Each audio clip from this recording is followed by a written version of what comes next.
One of the biggest places where you as a business owner, entrepreneur, have some free money that you could leverage is accounts receivable.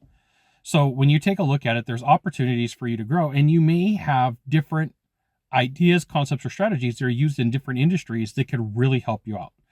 So why does this matter? Ooh, this is a fantastic question. I'm Scott Sylvan, coming to you live from Consulting Secrets on a perfect day to talk about accounting and a fantastic day to talk about profitability with you.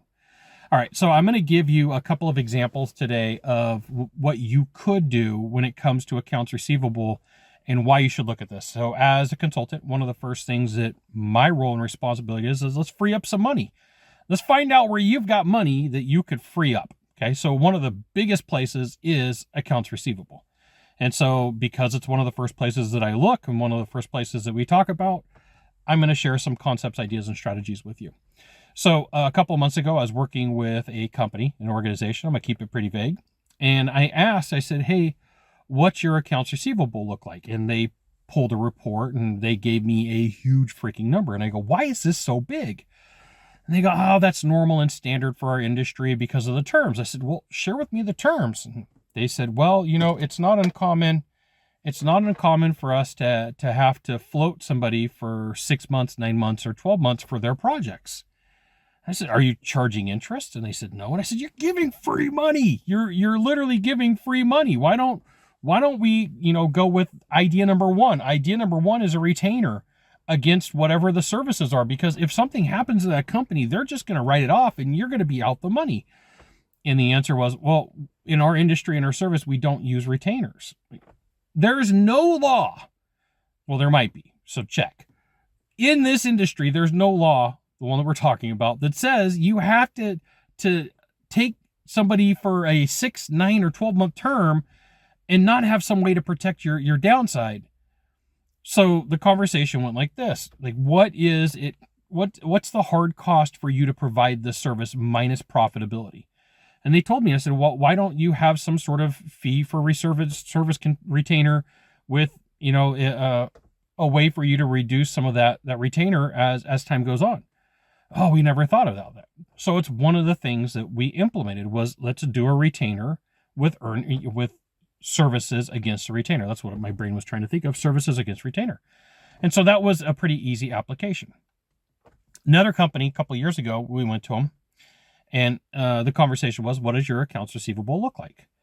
And they said, hey, it's this number. And it was freaking huge. And I said, why, in the service that you're in, why are you not auto billing on credit card?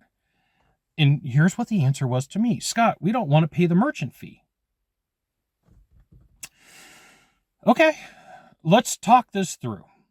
You are owed this much money, and in business, this is a liability. You are owed this big pile of money, but you don't want to pay 3 to 5%. No, we'll just take the money as it comes in. Okay, let's talk this through. Is there ever a time where you have to loan money to pay for services because you have enough? Yeah. Okay, so in essence, you're robbing Peter to pay Paul. So we talked it through. What could they do?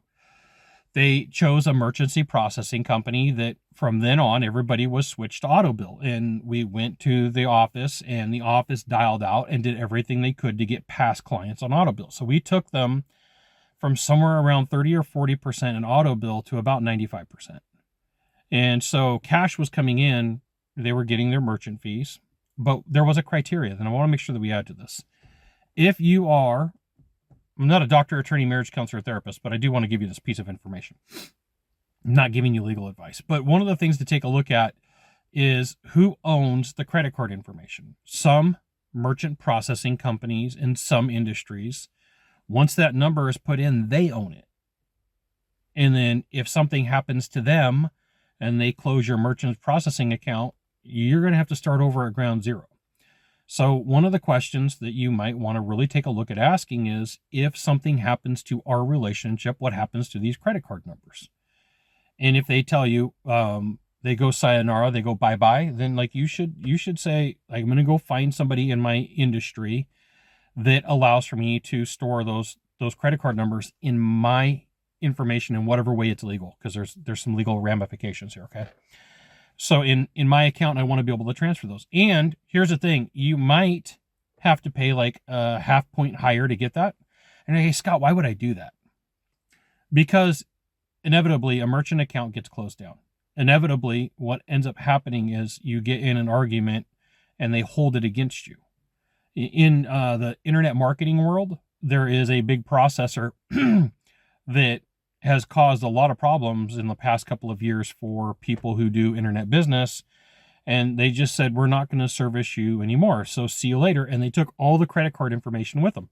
Some of these companies were millions of dollars. Some of these companies were tens of millions of dollars. Some of these companies were hundreds of thousands. But what happened was it left the company scrambling. So like the first party data, everything that you can to be legal, to hold this information in a meaningful way or get it transferred, you should absolutely take a look at that.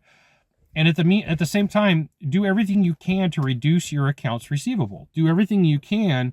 I shared two really solid strategies with you that are just you could implement. One, have a retainer against services. So if they give you $10,000 and you bill $5,000, they've got to repay that $5,000. Second, get a merchant processing company and auto bill, right? So, oh my goodness, let's just go down the path of this company. They were sending out invoices. As we speak today, stamps are like 70 cents each. So we're going to use today's numbers. If you've got 1,000 invoices that are going out every month, that's $700. You think you couldn't say, well, I'd rather pay merchant fees and know that I've instantly got the money. And then here's the other thing. If that fee doesn't go through and that credit card doesn't get charged instantly, CSRs, accounting is on the phone going, hey, just so you know, this auto bill didn't go through. We need a new account number. People are like, okay, let me get you one. Instead of waiting another 30 days after an invoice goes out. Your role and responsibility, I'm dictating this, your role and responsibility is to figure out a way that you can get your money faster because it's your money. You got one of three things to do from here, just one of three. Find the subscribe button, click on it, and every time I send out a video, you'll get an update. 2, hit follow. 3, you know what you got to do. Share this video with a friend. We'll see you soon. Thanks for watching.